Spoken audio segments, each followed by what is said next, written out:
This is the most realistic wilderness survival I've ever seen. 10 survival experts are exiled to the wilderness, choosing only 10 tools from a limited selection. The last one standing wins a $3 million prize.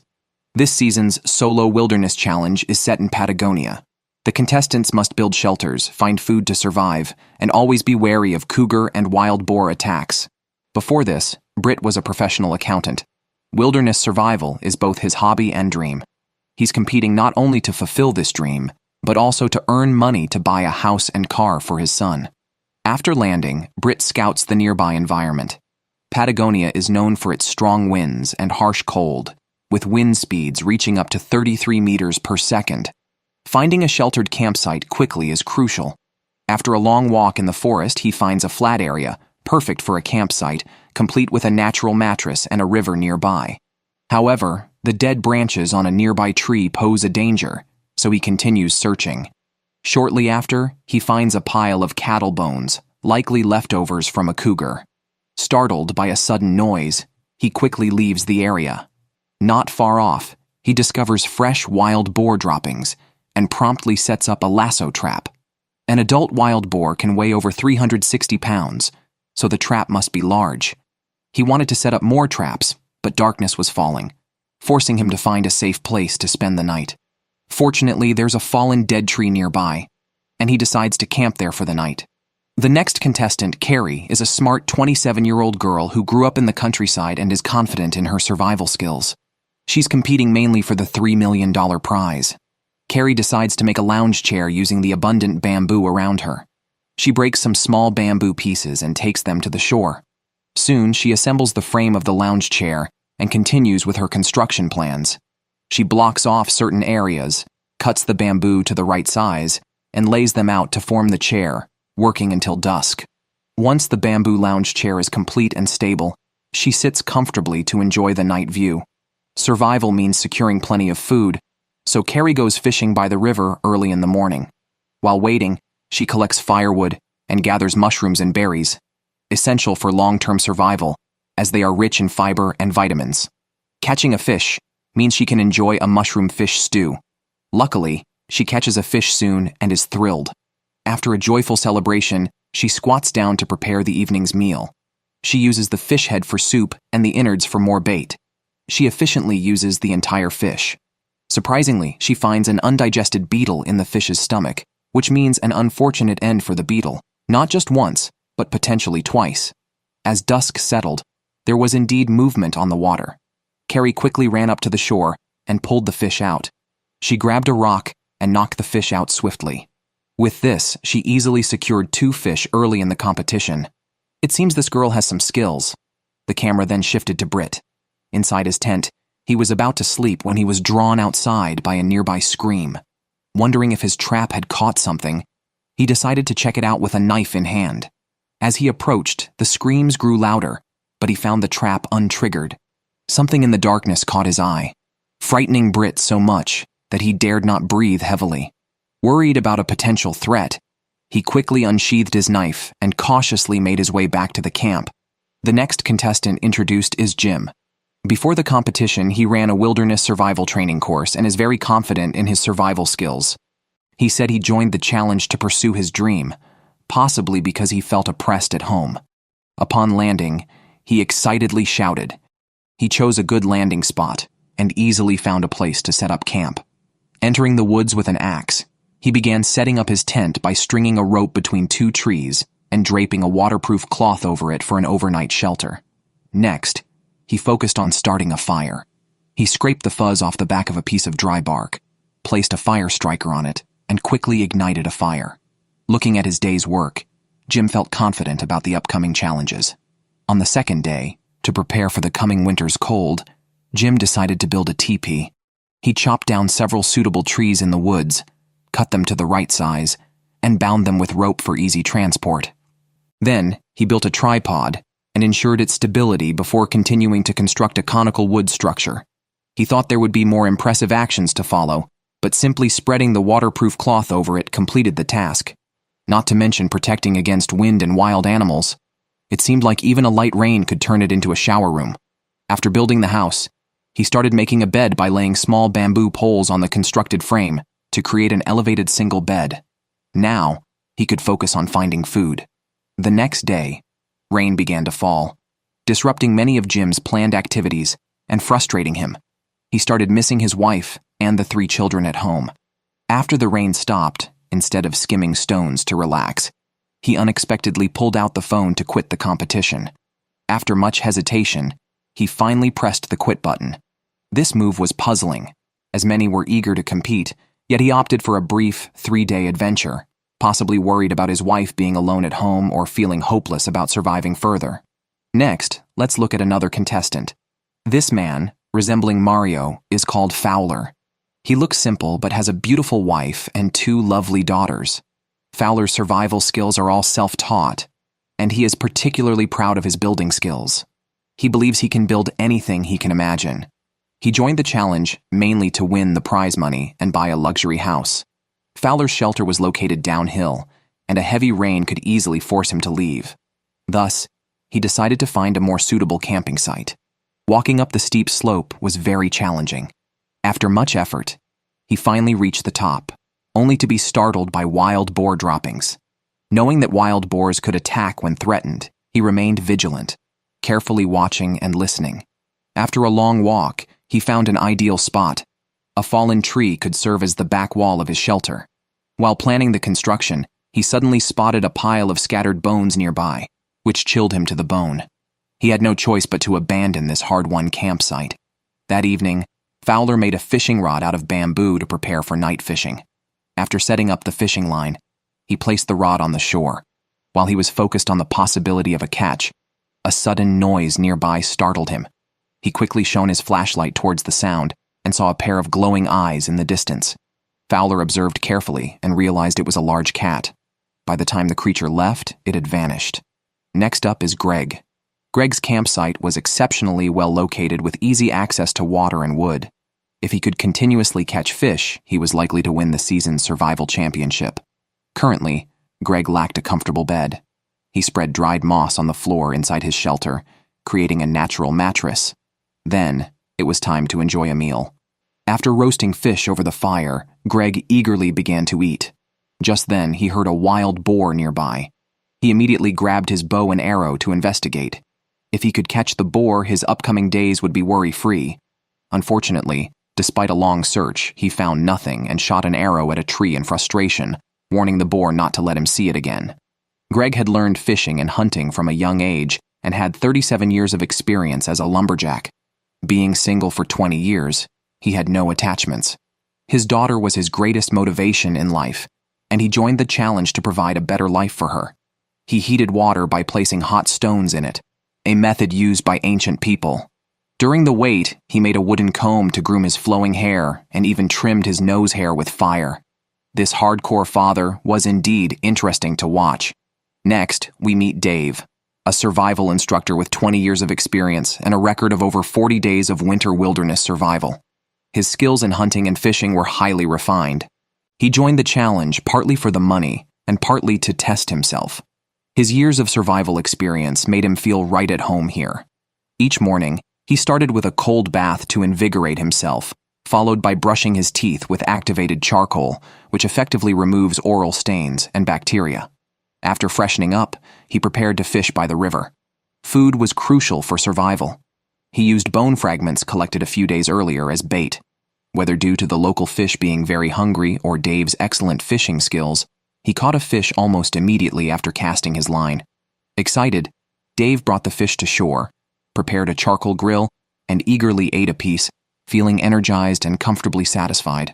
Back to Greg's side, Greg failed to catch a wild boar earlier, but decided to use fish guts as bait. He set a trap in an area frequented by wild boars, hoping to catch one and secure over 100 kilograms of meat. Energized by the thought, Greg searched for the perfect spot to set his trap, pondering how to utilize the meat. The dense bushes made progress difficult, and after a long search without finding a spot, he ended up getting lost.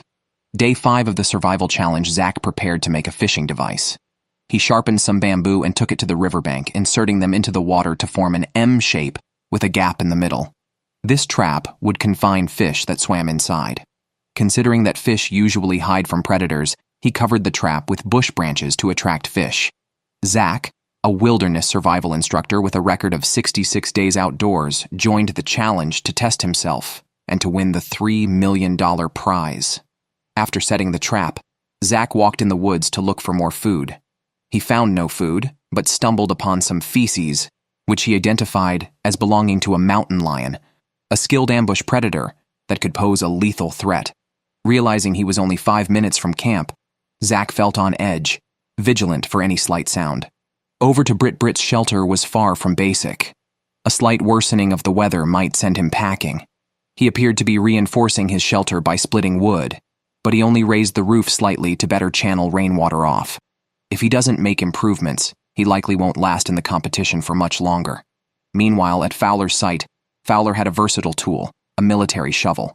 He could dig, chop, and hunt with it, and was eager to start hunting again. Day 6 of the survival challenge, Zach checked his fishing trap by the river but found no fish and discovered a large hole in the trap. This setback had him sitting on the ground, deep in thought. Having not eaten properly for 6 days, and with the Patagonian winter approaching, he needed to improve his shelter quickly. Bamboo from the woods was a good choice, sometimes even better than steel and concrete, but it meant a lot of work. Zach had to transport it in stages, and the complex roots and prickly bamboo leaves gradually frayed his nerves. After more than 2 hours of back and forth, he finally snapped, sitting down in a rage. How to make an automatic fishing device. Let's see how Megan does it. Megan made 2 triggers from branches, securing one on the ground and tying the other to a flexible young tree. She carefully interlocked the triggers and threw a line tied to the treetop into the water. If a fish bites, the device triggers and catches it. To increase her chances, she made an extra one. We'll have to wait and see how effective it is. Megan, a biologist and park ranger with nearly 20 years of experience, is well versed in wilderness survival and has had close encounters with bears. Her aim in the challenge is to win the $3 million prize. While Megan was looking for other food, she accidentally got stuck in a quagmire. After struggling for a long time, she managed to escape unharmed. Then she continued walking along the shore and soon found a bush of berries rich in vitamins A and E. To survive through the long winter, she decided to collect more for future needs. Even if she couldn't get other food later, these berries would suffice in an emergency. The survival challenge reached its 8th day. Zach planned to make a fire reflector upon waking up. He inserted several bamboo sticks deep into the ground, forming a triangle.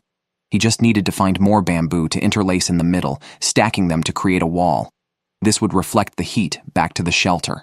Running out of bamboo, he had to chop more. The dense underbrush made walking difficult. He hacked through it with a knife for a long time before finally reaching the bamboo grove. But he fell at the last moment. Back at the camp, he quickly grabbed the emergency medical kit.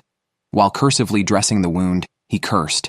Despite not wanting to give up, his arm looked pessimistic. He eventually called for rescue. By the time the crew arrived, Zach was still upset over his foolishness. After examining the wound, the medical staff decided it needed stitches and cleaning at a hospital to prevent infection. With Zach's departure, only 8 out of 10 contestants remained. Brit was the wealthiest at that point. While others struggled for food, he couldn't finish his fish and started storing them. If he could improve his shelter, winning the $1 million prize was still possible. It was his 9th day in the wilderness. He went fishing at the lake early in the morning. As the saying goes, no baiting, little catching. So he chopped up fish guts for bait. After baiting heavily, he cast his line and waited for big fish. He also tied several lines to increase his catch. Surprisingly, the bait worked quickly, and soon fish were biting. While boasting about one fish, another line moved. Then it was a flurry of catches. While thanking the fish verbally, Brit was busy dispatching them. By evening, he had caught a large fish, weighing over 2 pounds. With winter approaching and food becoming scarce, he needed to preserve the surplus. A nearby puddle served as a good spot. The flowing cold water acted like a natural refrigerator. To prevent animals from stealing, he added a fence and covered it with a large rock. The camera switched to Carrie. She had started building a shelter a few days ago, choosing a classic double A-frame for simplicity and efficiency. Small racks on the sides held acorns, and a waterproof cloth covered the top, completing the structure. Today's task was to seal the gaps on the sides to ensure the shelter was sturdy and warm. Carrie added many posts along the beams to fit small bamboo sticks, improving both the appearance and warmth. Then came the tedious repetition. After completing the bamboo walls, she only needed to build a fireplace to move into her new home. The next day, Carrie started on the fireplace using stones from the shore. In winter, it would act like a natural heating pad, absorbing heat when burning and slowly releasing it as temperatures dropped. Though physically demanding, the effort was worth it with winter approaching and bodies weakening. After the hard work, the fireplace was completed, and she was excited to move into her new home soon. Look closely at the shelter behind Carrie. It seems to be the most perfect one currently. Though it lacks a trendy design, it is the most grounded and natural product. Inside, there's a primitive fireplace for safety and warmth. A bamboo clothes rack hangs next to the fireplace. There's a soft single bed on the floor, complete with a delicate bedside table. Today marks Carrie's 12th day in the wilderness. After being busy for a few days, she finally moved into her new home. She brought her gear and luggage to the new house. Next, she transferred the most important thing, the fire. She clamped the burning charcoal into her cooking pot. After bringing it to the new house, she quickly got a fire going. Now, the warm and cozy shelter is complete. If she can secure a stable food source later, winning the $1 million prize is still hopeful. Carrie was thought to be the strongest female contestant, but this girl is proving to be just as tough. A few days ago, Carlin started building a shelter. First, she hammered a circle of wooden stakes into the ground. Then, she found some branches and wove them into walls, forming a basic version of a yurt. So far, the exterior walls are completely finished. Next, she'll prepare to build the roof. Carlin is a construction worker who has been learning survival skills since childhood. Building and weaving are her strengths. To quickly adapt to the challenge, she even conducted a survival drill before the competition. Her main goal in competing is to win the $3 million prize and enjoy a happy married life with her boyfriend. After explaining, Carlin got back to work. She first constructed A-frame structures on both sides of the wall, then placed a horizontal beam in the middle for support. After ensuring stability, she started laying acorns on top, followed by a layer of branches, and finally some dry leaves for extra protection. Her warm shelter was then completed. Looking at her creation, Carlin was very happy. But the next second, the roof of the shelter collapsed. After expending so much energy, this was the result. Carlin's mood exploded immediately. Thinking of this, she couldn't help but shed tears, missing her boyfriend back home. Now, the last contestant this season is Dan. Before competing, he was a full-time hunter. The items displayed in his room prove his skills. His greatest strength is making traps. His purpose in competing is to prove himself and to win the prize money to improve his life. Dan's survival philosophy is completely different from the others. He thinks focusing heavily on infrastructure is foolish, believing that surviving by any means is key. After speaking, he started chopping a large tree. The specific use is unclear, but it was very tiring. Soon he was so tired he began to doubt life. After resting for a moment, he finally felled it. Currently, Dan's main food source is drinking water. This situation is doomed to fail. He decided to check the fishing line set up a few days ago. It seems Dan's fishing device is effective. In just 2 days, fish were caught. Dan tried to use a bamboo pole to dislodge the fishing line, but after much effort, the line was even more tangled. He decided to go into the water himself to catch the fish. Although the current water temperature is only 12 degrees, he hasn't eaten for several days. This fish is crucial for him. After searching underwater for a while, he finally managed to catch the fish. Dan quickly returned to camp, prepared the ingredients, and soon started a fire. Before long, he was eating delicious grilled fish. Now he has regained confidence in winning the $1 million prize. The camera moves to Megan. She was awoken by noises outside while sleeping. Guessing it was probably a wild boar since it is their mating season and they are very aggressive. The sound got closer, frightening Megan enough to make a loud noise to scare it away. After confirming the boar had left, she dared to lie down and sleep. The next morning confirmed her suspicion. The area around the shelter was littered with wild boar droppings. Concerned for her safety, Megan decided to install barriers around the shelter. She had anticipated demonstrating some impressive skills, but ended up merely surrounding the area with branches. Megan stated that the barriers were not meant to keep the boars out, but to alert her to their presence so she could be prepared to take them down. The scene shifts to Fowler, whose shelter is about 30 meters from here. Considering that the ground would turn snowy with the coming winter, and to avoid becoming a fallen man missing out on the $1 million prize, he decided to install a row of barriers along the essential path. He cut some bamboo, inserting them into the roadside mud, reinforced them with woven bamboo strips, and finally smoothed the path with a small shovel. This completed the construction of a flat path. By the 13th day of the survival challenge, Fowler had not been seen eating anything, leading to suspicions that he was surviving through photosynthesis. Hungry, he went to check his fishing line, only to find it empty, confirming the suspicions. Unable to get any sunlight, Fowler broke down in tears. In pursuit of a ray of light in the sky, he climbed to the top of the mountain. Seeing the sunlight was like feasting on delicacies, and he was moved to tears once again. All 10 contestants have now appeared on camera. Excluding the 2 who were eliminated, 8 remain. They include Fowler. Fowler set his sights on a nearby duck while the other contestants used bows and arrows for survival. He brought a slingshot and practiced his accuracy on large trees. Just as he finished practicing, a duck appeared on the water. Fowler quickly pulled back his slingshot and fired. The duck resurfaced, and Fowler, fooled by the missed shot, could not stand it. He decided to build a duck-catching device to punish it. He found a suitable wooden board on the shore to serve as the boat body, cut a triangular notch on it, then carved 2 thin wooden pieces with an axe, connected them with a slot, and created a propulsion device. He drilled holes at the stern, inserted anchor rods, and secured the rubber bands to the paddle wheel. A small hunting carrier was thus created. To ensure the boat could travel a sufficient distance, Fowler prepared to build a dedicated dock. He sharpened some wooden sticks, nailed them into the water, and then laid 6 crossbeams to complete the dock. After confirming its stability, Fowler pushed the boat from the dock, pulled the fishing line to activate the turbo boost device, and watched it successfully reach the middle of the lake. Fowler was already thinking about how to cook the duck. The next morning, he heard a noise from the water and saw the boat upside down, clearly having caught something. He quickly pulled the duck catcher back to shore, expecting a duck, but instead caught a fish, accidentally unlocking a new feature. If this continued, winning the $1 million prize was not out of the question. Fowler then put the duck catcher back in the water, looking forward to his next catch. Survival Challenge, Day 18. Greg hasn't found much food recently. Overwhelmed by hunger, he plans to eat some unknown wild grass. For safety, he decides to cook a bit first to try. After eating, he even mimicked the symptoms of poisoning. After finding his fishing gear on the shore empty, Greg decides to check the wild boar trap he set earlier. Unexpectedly, the bait was gone, but the trap was empty.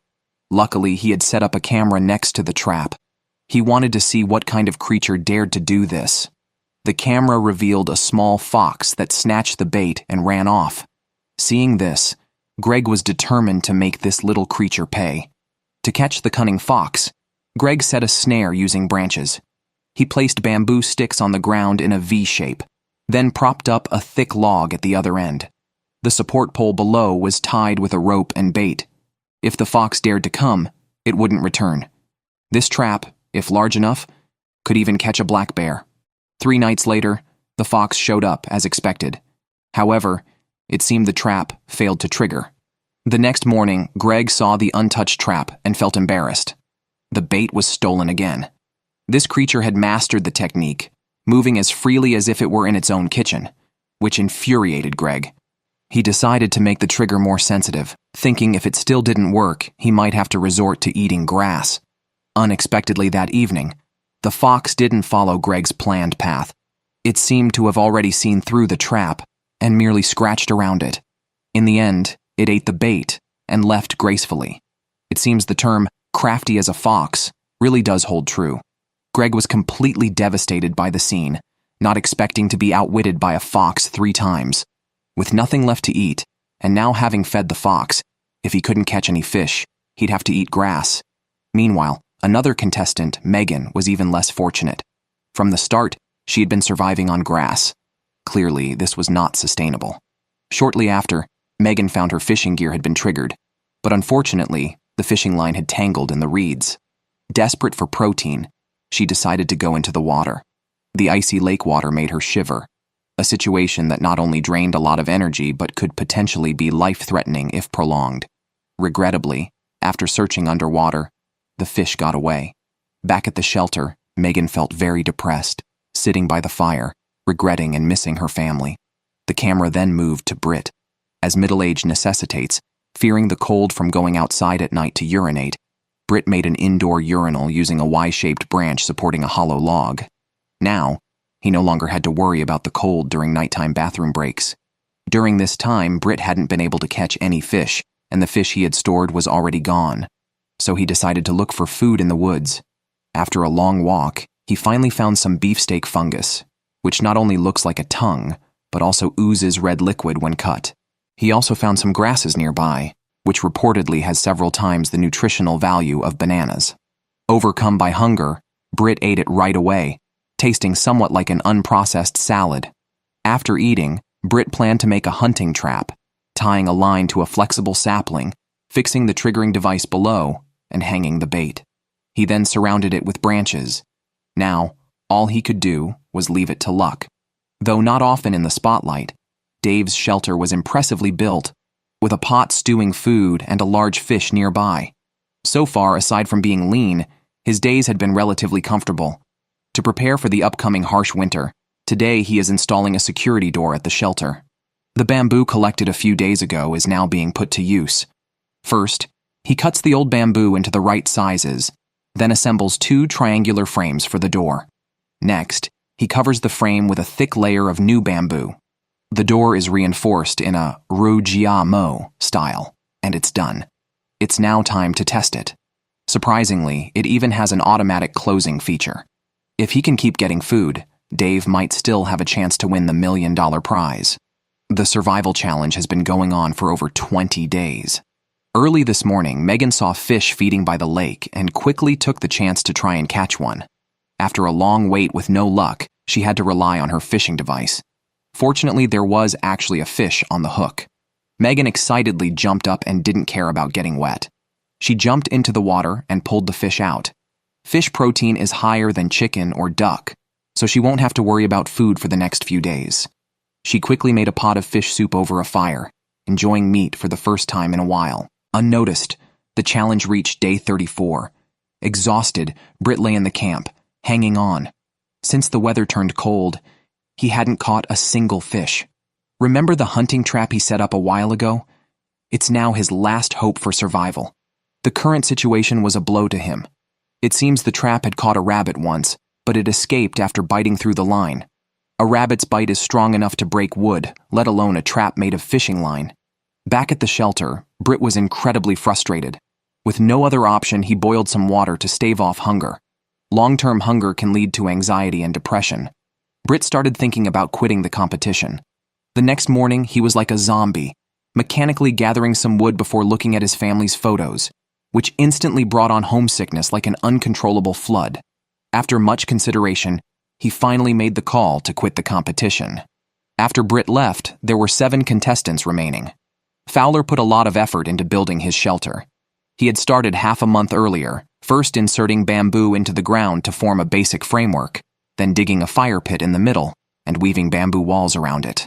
To keep it warmer, he also created a double wall structure. As the weather got colder, he had to speed up construction. After drinking a bowl of fish head soup for energy in the morning, Fowler continued building his shelter. Today's main task was to finish the outer walls. The huge workload and lack of food soon left him breathless, so he sat down to drink some water and rest. With not enough bamboo, he had to go chop more. Suddenly, he noticed signs of soil disturbance, likely caused by wild boars searching for food.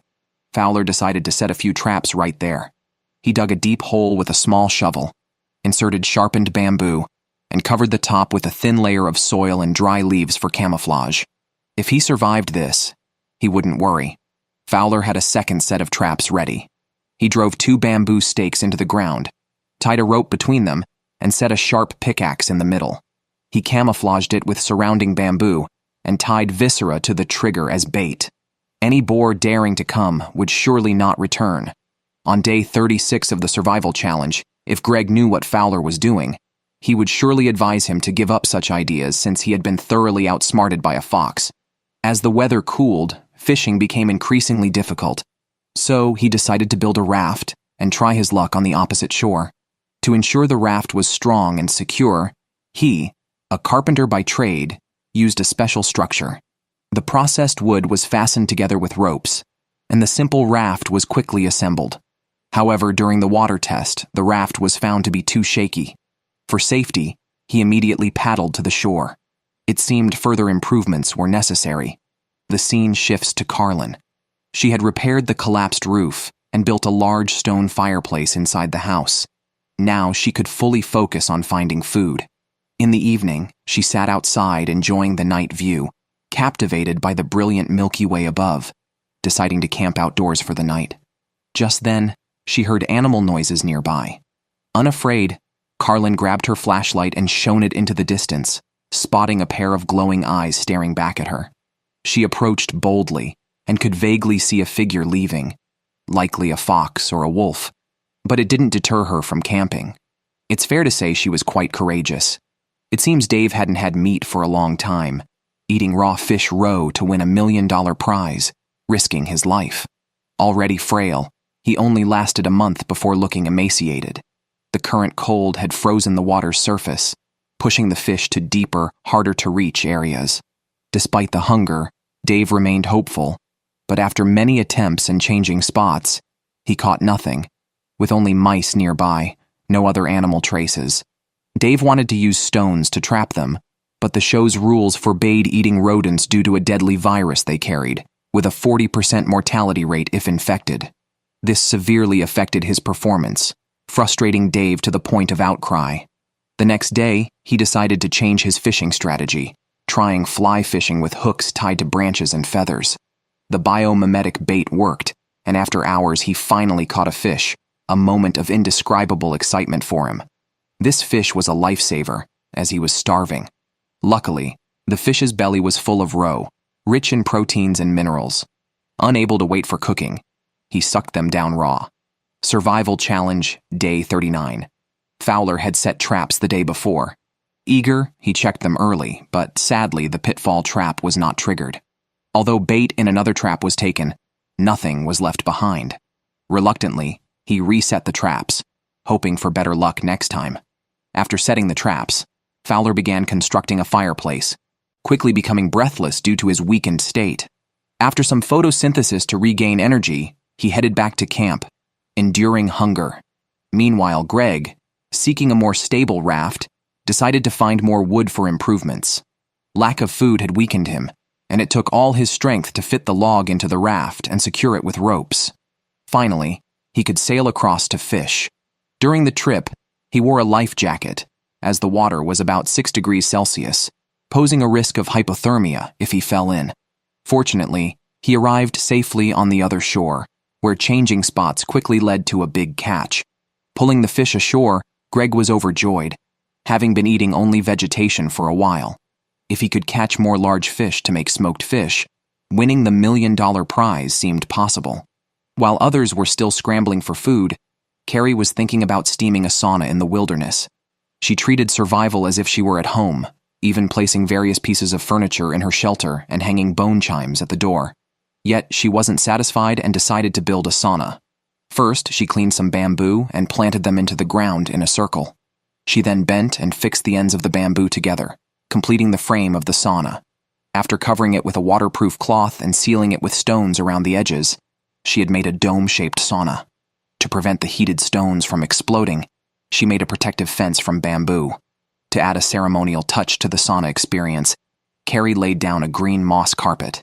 She then relaxed by the lake, enjoying the dusk view, waiting for the stones to heat up. As night fell, the stones were finally ready, and the long-anticipated sauna session began. Carrie had never treated anyone as an outsider, making her survival and winning the prize money seem effortless. The camera then shifted to Fowler, who was finishing his shelter after days of weaving bamboo walls and chopping bamboo.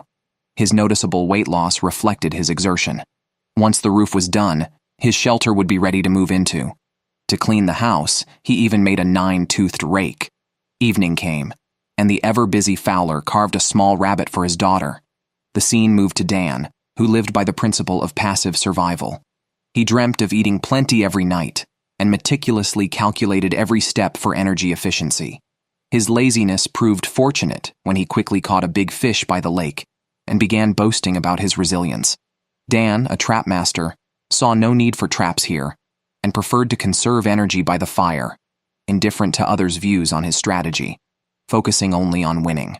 By day 42, Fowler's shelter building had drained his energy, and with food scarce, his endurance was waning. All contestants faced a food crisis, and without a breakthrough, some might soon give up. The harsh reality of wilderness survival was evident in Dave, who looked gaunt and eagerly ate a freshly caught fish on his 46th day. He awaited dawn to fish by the lake and pass time by carving wood. As the sun rose, Dave rushed to fish during the early morning bite window and soon caught a fish, sparing him from hunger. He thanked the fish while eating its nutrient-rich sperm sac, considering its high nutritional and medicinal value. With winter approaching, he decided to build a smoking rack by the fire to preserve food, hanging fish slices to smoke and rationing himself to eat only every 3 days, supplementing with wild grass and berries if necessary. This plan might just see him through to the end. The camera shifts to Carrie. She insists on showing me the good stuff she cooks, only to reveal a soup of dried salted fish and grass. She claims it kills pathogens on socks. "You might not eat well, but you must live exquisitely," she remarks. After disinfecting, she starts rinsing everything in the water. I'm not sure if it's because she slept without clothes the other night, or from the sauna days ago, but her thighs have several spider bites now showing serious infection. Fortunately, her profession is in herbal planting. She quickly finds some plantain herbs, then collects pine resin by spearing it onto a tree. Mixing these creates an antibacterial and anti-inflammatory effect. Carrie crushes them into a wilderness salve, cleans the wound, and applies it with medical tape, hoping for healing over the next few days. Otherwise, she'll have to quit the challenge. The next morning, she shows me the wound. It hasn't improved much, but the swelling has gone down. After rebandaging, she decides to make a musical instrument for fun. Carving a groove at one end of a piece of wood, she places some hot charcoals inside. Time will take care of the rest. After the groove is charred, she sands it down, drills holes at the other end for tuning pegs, and strings it with fishing line. Carrie sits by the campfire, playing and singing. Greg's fishing rig does not disappoint him. It looks like he has hooked another big fish, but unexpectedly it gets caught in the reeds while he is pulling it in. To prevent the fish from escaping, he quickly gets into the water to grab it. He manages to retrieve it, but slips and ends up drinking lake water before he can celebrate. Fortunately, the fish doesn't get away, or he would have had to eat grass instead. However, with the temperature only at 5 degrees Celsius, Greg is freezing half to death. He doesn't want to lose out on the $1 million prize due to hypothermia, so he quickly strips and warms up by the fire. He has been worrying about firewood. Chopping every day costs a lot of energy, and he has exhausted the local resources. Reluctantly, he has to go elsewhere to collect wood, walking nearly 600 or 700 meters back and forth. The complex terrain and limited food intake make him seriously doubt his life choices, so he decides to pack up and move. The next day, a light rain starts, but it doesn't stop Greg's determination to move. He gets the campfire going and puts some charcoals into a pot, then transfers them to the new campsite, covers them with dry branches, and quickly starts a fire. As the sky begins to cloud over again, he predicts a heavy rain soon and hurriedly sets up a temporary tent. I think moving now is really unwise, and hope this decision doesn't spell disaster for him. That evening, Greg plans to improve his shelter tomorrow. After making a detailed plan, he decides to go to bed early. However, not long after lying down, a lake quake occurs. This phenomenon is caused by air pressure on the lake, similar to a tidal effect. He must constantly watch the water level. By early morning, the lake water has reached the edge of the campfire. Possibly because of getting wet during the day, Greg can't warm up no matter what. Even huddled in a waterproof sleeping bag, it does no good. His fingers are starting to stiffen. Carrie's situation is also not looking good. She feels extremely sick and wants to vomit. The spider venom has likely entered her bloodstream. After a sleepless night, her throat and stomach hurt, and the glands in her groin are swollen. This situation is definitely risky. Carrie senses that today might be her last day in the challenge. Before leaving, not wanting to have regrets, she takes one last walk around the campsite. Every blade of grass and tree is so familiar, especially the bamboo grove, which touches her deeply. It's uncertain if Carrie will leave the competition, but it would be a real pity if she does. Dan checks his fishing line daily, relying solely on luck to catch fish. Surprisingly, his luck is quite good, and he managed to catch a plump fish. Luck is indeed a part of skill, but it's not enough to win challenges. Back at camp, he cooked a delicious meal, reminiscent of the dishes his mother used to prepare for him, including the quick method she taught him for deboning fish. Eating brought back memories of his mother's cooking. After eating, Dan relaxed and sunbathed, his longing for family overwhelming him. It's day 48 of the survival challenge. Today, Carlin decided to fish by the lake after somehow finding 2 earthworms. With what she considered the perfect bait, she was confident, though her casting seemed amateur. She admitted she wasn't good at fishing, despite having tried other methods before. On day 28, she built a fish weir, an ancient fishing method, and on day 36, she crafted a fish trap. Unfortunately, both traps had yet to catch a single fish. Unaware, Carlin stayed until nightfall. Perhaps the lake god pitied her, as a fish finally bit, but she lost it while pulling it in. Seeing the fish escape, Carlin broke down and cried. Lying despondently on the ground, she heard a fish splash and quickly resumed fishing. Soon, another fish was hooked, and upon successfully landing it, tears of relief flowed. She quickly cooked and devoured the fish, reigniting her hope to become the first female champion and show the strength of a young girl. The challenge reached day 50.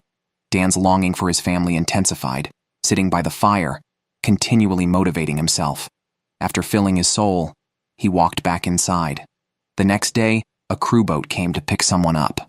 To everyone's surprise, it was homesick Dan, which was unexpected yet understandable. Loafing is a good survival tactic, but idleness leads to overthinking, making solitude unbearable. After Dan's departure, only 6 contestants remained. Surprisingly, the least favored, Fowler, became the strongest contender. His bamboo mansion was now complete, sturdy, warm, and fully furnished. With food supplies dwindling to a few fish heads and a half fish, he needed to find more. A bird in a tree caught his attention.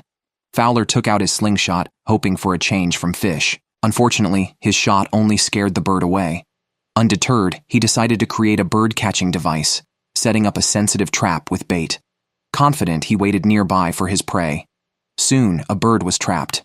Greg fed foxes, Fowler fed birds, showcasing the cleverness of the local wildlife. On day 51, Carrie, who had been bitten by a venomous spider a few days earlier, was ready to quit due to an infected wound. After much consideration, she decided to persevere for another day, leaving no regrets. She applied a pine resin ointment and brewed pine tea, hoping that internal and external treatments would alleviate her condition. Otherwise, she would lose her chance at the $1 million prize. The next morning, Carrie eagerly checked her wound, which, fortunately, was healing, and her symptoms were fading. Overjoyed at the hopeful turn of events, Carrie was reminded of the saying, "What doesn't kill you makes you stronger," and looked forward to providing even more exciting footage. The scene shifts to Greg. After moving in the rain, he got too cold. His teeth chattered all night, sending telegraphs. Before dawn, he sat by the fire to warm up. Still chilled to the bone by sunrise, standing up made him dizzy and blurry-eyed. It seems he developed hypothermia, causing weakness and hallucinations, potentially life-threatening in severe cases. At 53, Greg could barely hold on. After much hesitation, he called for rescue. Failing to win the prize money for his daughter's house, he felt deeply guilty.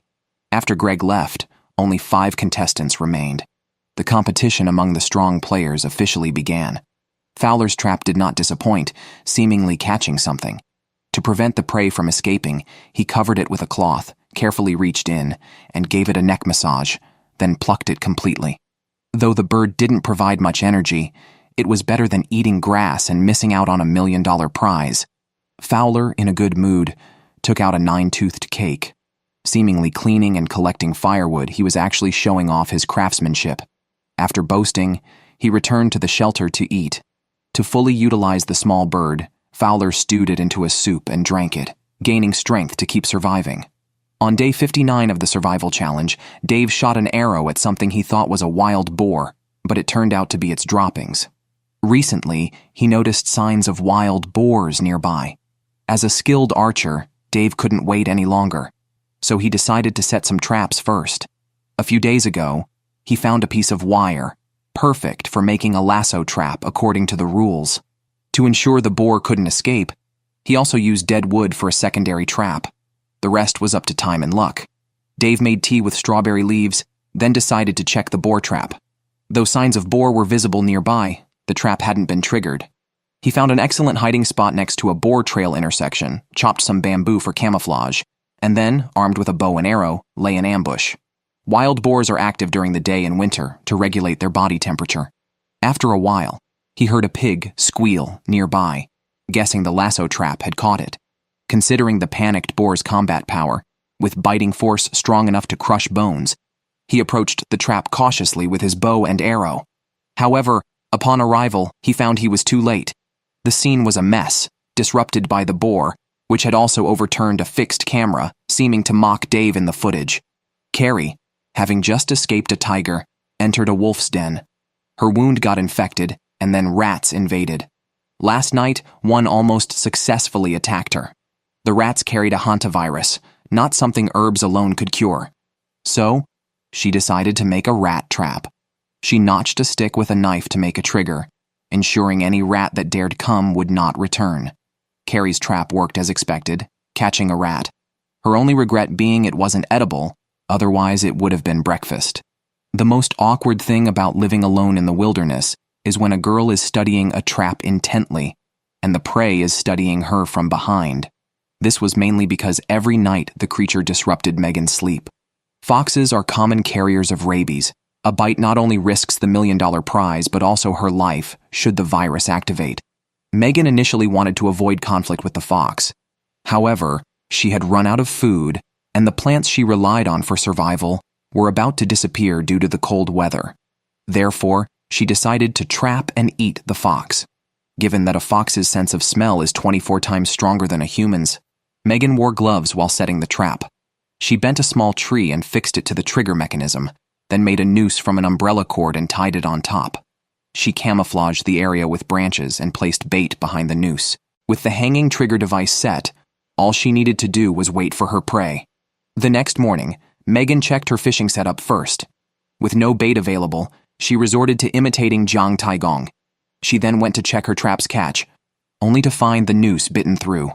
While she pondered this, she suddenly felt a chill down her spine. Turning around, she saw the fox studying her from behind. As night fell, the fox indeed sought revenge, wandering around Megan's shelter and leaving scratch marks even on the firewood. Megan could only knock on the rain shelter to warn it, but the fox was undeterred and continued its ways. By 7 a.m., Megan was completely overwhelmed, contemplating quitting the competition. Meanwhile, Carlin received a luxurious takeaway early in the morning. Unfortunately, the moose was an endangered species, which the show's producers had warned not to harm. She could only watch helplessly as $3 million slipped away. When she went out to find food and noticed a hole in her glove, she decided to repair it using asphalt glue. She collected some resin from a spruce tree, mixed it with ash, and evenly applied it to the glove. After the asphalt glue solidified, the hole was patched. Carlin continued foraging for food. Unable to catch fish, she survived on grass. The dandelions she found were excellent, reputed to clear heat, detoxify, and boost immunity. After collecting some, she moved on and soon found some nettles, rich in minerals and vitamins. Realizing raw nettles could irritate the throat, she decided to cook them back at camp. Soon, a pot of grass soup was ready, and she enjoyed it immensely, more satisfied than if she had seen her boyfriend. 2 months earlier, Dave was different. Now, he looked this way not because he lacked food, but because he was reluctant to eat. The smoked fish slices he had saved were now rationed to outlast the other contestants in the $1 million survival challenge. Previously, he could eat a whole fish in one meal, but later reduced his intake to 1 slice a day. Now he planned to eat 1 slice every 2 days, potentially lasting another 2 months. Dave, an excellent marksman, had also tried hunting wild boar, but the local animals were too scarce and cunning. With no choice left, he resorted to brewing tea from wild grass and mushrooms. It was uncertain how long his body could withstand this. On day 64 of the survival challenge, heavy snow began to fall, complicating survival conditions. The snow helped in tracking prey, but the increased energy expenditure and slippery roads were significant challenges. After fruitlessly searching for footprints, he continued to fish by the lake, knowing the fish had moved to deeper waters, but still hoping for success. In the end, he caught nothing. By now, he had lost nearly 50 pounds. Each morning, he woke up either from hunger or cold. To escape this predicament, he decided to go hunting, hoping to catch a large animal. His first task was to string his bow, which had a pull weight of 60 pounds. Despite his best efforts, Dave couldn't string it, blaming the excessive clothing. After a brief rest, he prepared to try again, but never imagined he would be so weak. Using all his strength was futile, and he had to abandon the effort. The camera moves to Fowler. He decides to take a day off to enjoy the beautiful scenery. Looking at the distant snow-capped mountains, he is reminded of his hometown and daughter. Every winter he builds snowmen with her, and this year will be no different. Soon, Fowler's little snowman is complete.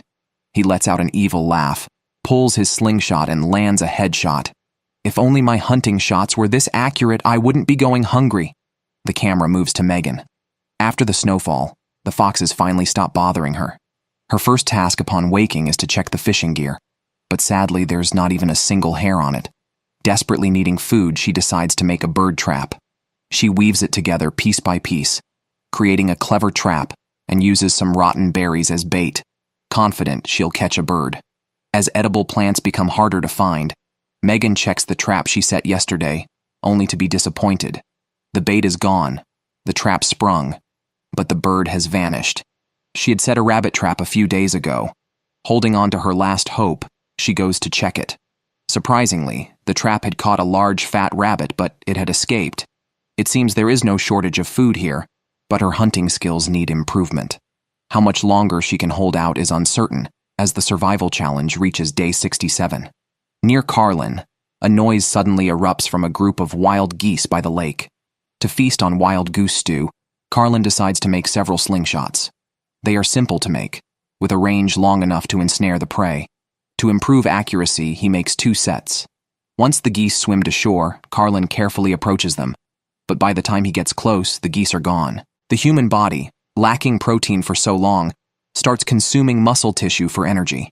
Carlin resorts to fishing by the lake, fearing he may have to forfeit the $1 million prize. The camera returns to Megan.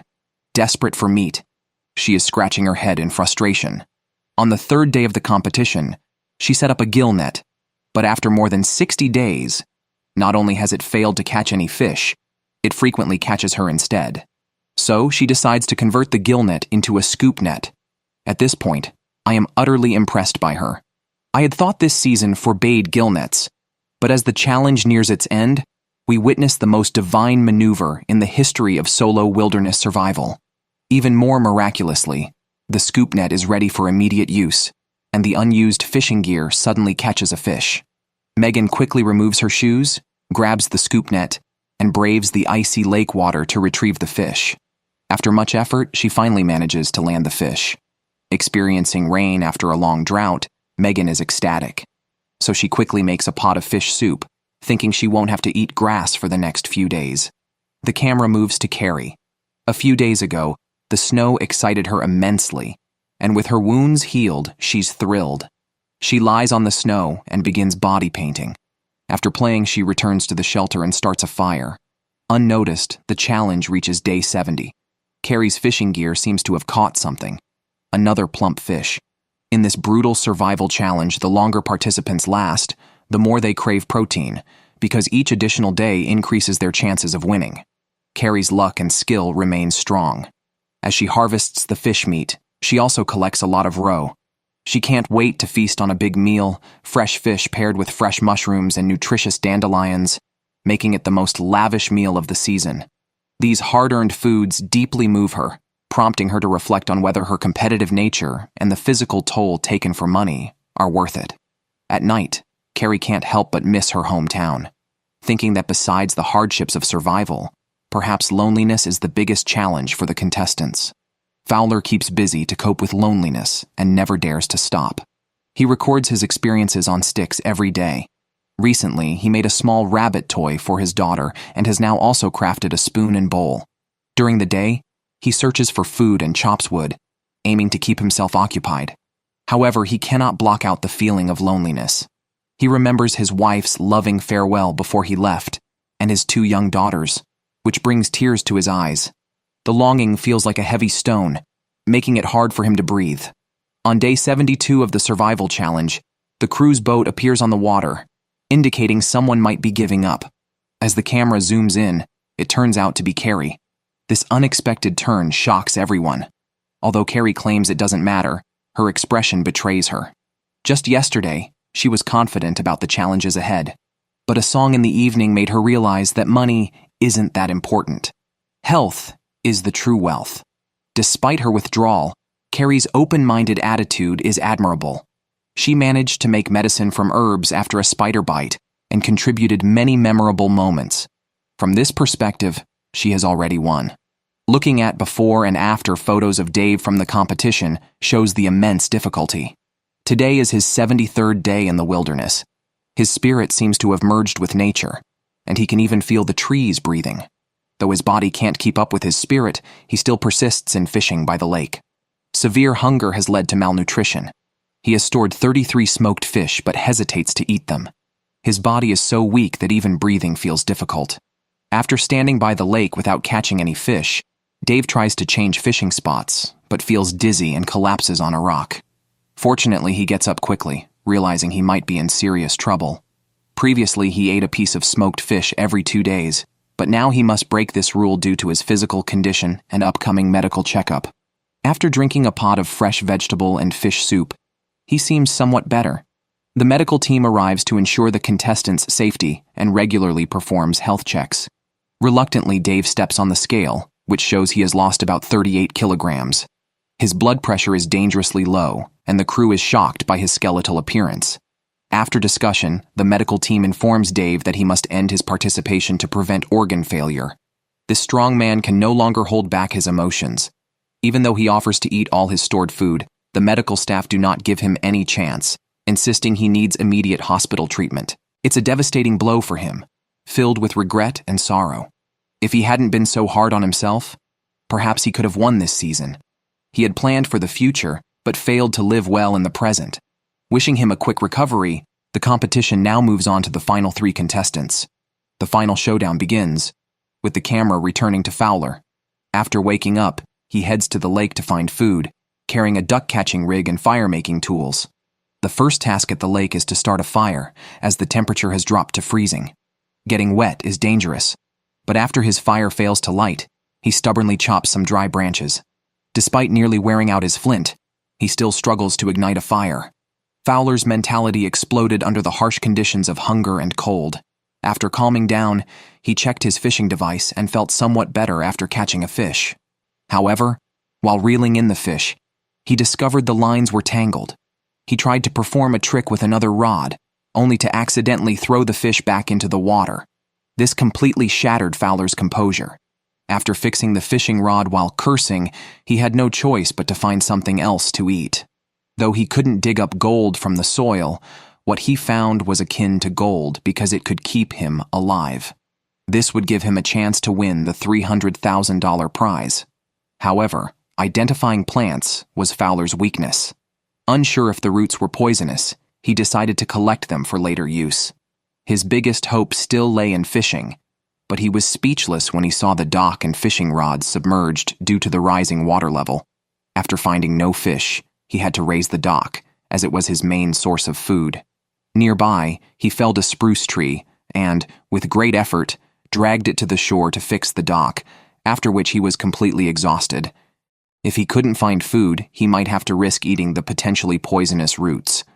Switching to Megan, she had baited the spot with fish roe 2 days ago, hoping to attract male fish during their spawning season. Today, she decided to check on the results, and indeed the male fish were frenzied over the roe. After successfully landing the fish, Megan, thrilled, used a rock to quickly dispatch it. While processing the fish, she was surprised by another tug on the line. Since converting a cut net into a scoop net, her fishing skills seemed to have awakened. After sending off the second fish, she went to check a third line. Although the fish was slightly smaller, It was a luxury during these times of general starvation. As the medical team arrived by boat for regular checkups to ensure the contestants' safety due to widespread malnutrition, Megan was shocked to find she had only lost 18 pounds despite consuming mostly grass. Her blood pressure and heart rate were fine, which relieved her. She quickly made a fish soup to replenish her energy. Idle and unable to sit still in the cold winter, Megan decided not to just fortify her shelter, but also to enjoy making a hammock. She chopped some small trees, sized them evenly, and wove the branches together. Soon, she had fashioned a hammock frame, which she tied with parachute cord between two large trees. After ensuring its stability, she began to relax on it. On day 75 of the survival challenge, Megan went out to look for more food. She quickly found some orange peel lichen, which, although not very energetic, was better than grass. She also found rose hips, rich in vitamins C and K, which she ate while collecting to maintain her subsistence. At 4 a.m., Megan was tormented by a toothache that kept her awake all night. A toothache might not be a disease, but it can be excruciatingly painful at such critical times, potentially leading to disastrous consequences if it caused her to quit the competition. Meanwhile, Carlin had been living alone in the wilderness for over 70 days, enduring not only hunger and cold, but also the agony of isolation without a phone or internet. To overcome her loneliness, she decided to make a large drum from cowhide. She found a piece of hollow deadwood, cut it into slices, and used an axe to chop out 2 semicircles to assemble into a drum frame. She had found a cow skeleton and intact cowhide on the second day of the competition, which had finally come into use. After washing it in water and hanging it on a tree trunk to wring out the moisture, once dry, I cut a circle around the drum frame and then softened the edges with water to create a lace effect.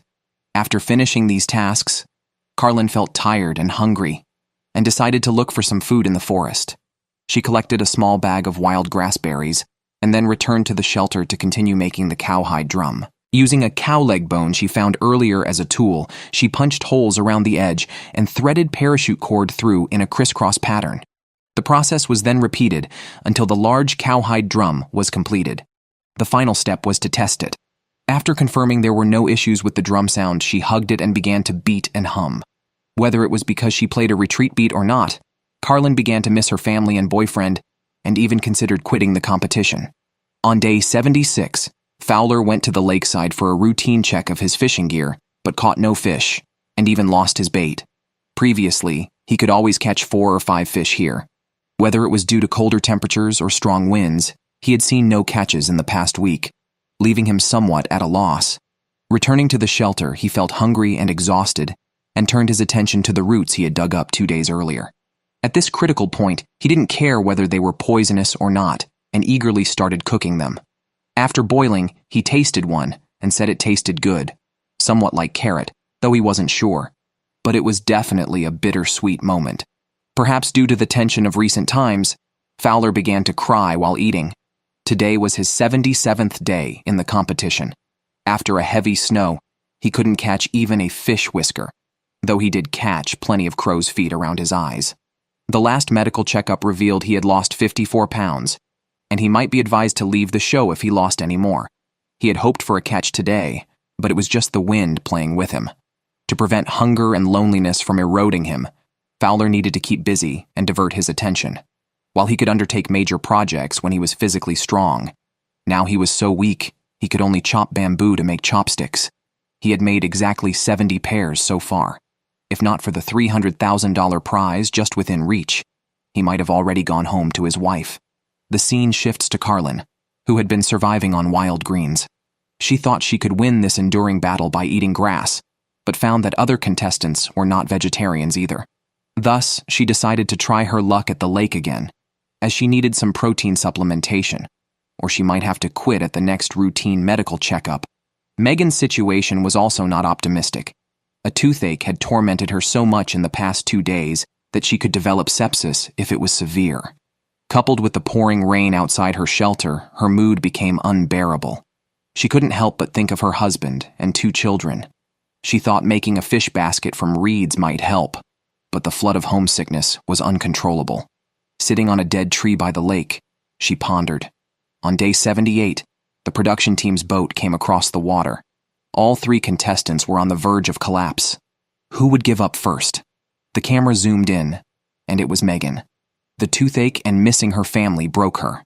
She thought not bringing photos would prevent her from missing her family, but as a mother of 2, she couldn't help it.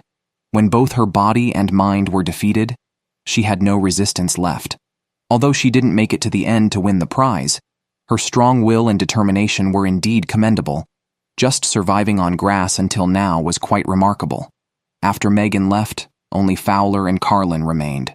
Who among them could last until the end? On day 80 of living alone in the wilderness, both individuals were on the brink of collapse. Fowler, looking at his emaciated reflection, reminisced about his plump figure when he first entered the competition, cutting through thickets. On the first day, he quickly built a temporary shelter and, after finding a suitable long-term campsite, he began addressing food shortages by constructing a duck-catching aircraft carrier and customizing a dock for himself. He survived on fish and wild vegetables and berries, and managed to build a bamboo house before the onset of winter. As the weather cooled, food became scarcer. To alleviate loneliness and hunger, he continually distracted himself with crafts, enduring each difficult night and recording these experiences on his walking stick. By day 70, his longing for his family became overwhelming, like a boulder suffocating him. The subsequent days brought challenges that pushed him to the edge. However, the prospect of a $3 million prize compelled him to persevere and continue searching for food. After launching his duck-catching craft again, he sat and fell into deep thought, unknowingly reaching day 86. At this time, Carlin's mind was consumed by thoughts of food, particularly the salmon sashimi her boyfriend made, which plunged her into nostalgic memories. She had traveled far for the money, welcomed by 2 deer upon arrival, though local regulations prohibited eating them. Confident in her architectural background, she began building a permanent shelter. After several busy days, the cabin was completed, only for her efforts to be immediately challenged, leaving her deeply frustrated and nearly quitting. She then focused on finding food, but her poor fishing skills forced her to try making a fish basket, which yielded no fish even after half a month, bringing her to the edge of collapse. Fortunately, with the help of dandelions and some nettles, she managed to survive. During this time, she either searched for dandelions or sat in her shelter, weaving. Early winter's first heavy snow allowed her to relax, and she made a leather drum for entertainment, using scavenged resources and tools. After a complex process, she finished the drum. Nearly 3 months of hardship left her as thin as a rail, and she now feared being asked to leave the show. However, when the medical team arrived to check on her, they found she had lost 1/3 of her weight since the start of the competition. Meanwhile, Fowler, who was also undergoing a medical exam, had lost over 60 pounds. The next step was measuring blood pressure and heart rate, critical health indicators. Failure to meet standards meant elimination. After the medical team deliberated, Carlin and Fowler anxiously awaited the outcome. Finally, it was determined that Carlin had to stop the challenge and seek hospital treatment. Despite her preparedness, she couldn't help crying, touching the waterproof fabric of her shelter with evident regret and reluctance. Although Carlin did not win the $1 million prize, she deserves immense respect. Surviving alone in the wild for 86 days tests not just survival skills, but more importantly, strong willpower and determination. I hope she recovers soon and faces the 5th season of the Wilderness Survival Challenge. On day 87, the ground was once again covered with snow. Fowler didn't know yet that he had won. He was still recording his survival diary on his walking stick. Today was the last routine medical checkup by the crew. If there were no issues with his health, he could claim the victory. After the medical examination, Fowler couldn't help but talk to the staff. Not having communicated with anyone for 3 months, the loneliness was suffocating. He continuously spoke of his longing for his family, determined to keep going with the last bit of his strength, just to make life better for his family. At that moment, Fowler's wife quietly walked up to him. They embraced tightly, overwhelmed with joy. Fowler had been looking forward to this moment for the entire 3 months. All the hardships seemed to vanish. He eagerly introduced the walking stick to his wife, detailing the 87 days recorded on it and his longing for them. He didn't forget to show her his shelter, with over 100 chopsticks and a variety of handmade crafts. Each item represented his longing and responsibility towards his family. Fowler's win was well-deserved. After recuperating, he hurried home, as he hadn't seen his daughter for a long time. All the hardships now seemed so sweet. With this, the third season of Wilderness Solitude came to an end.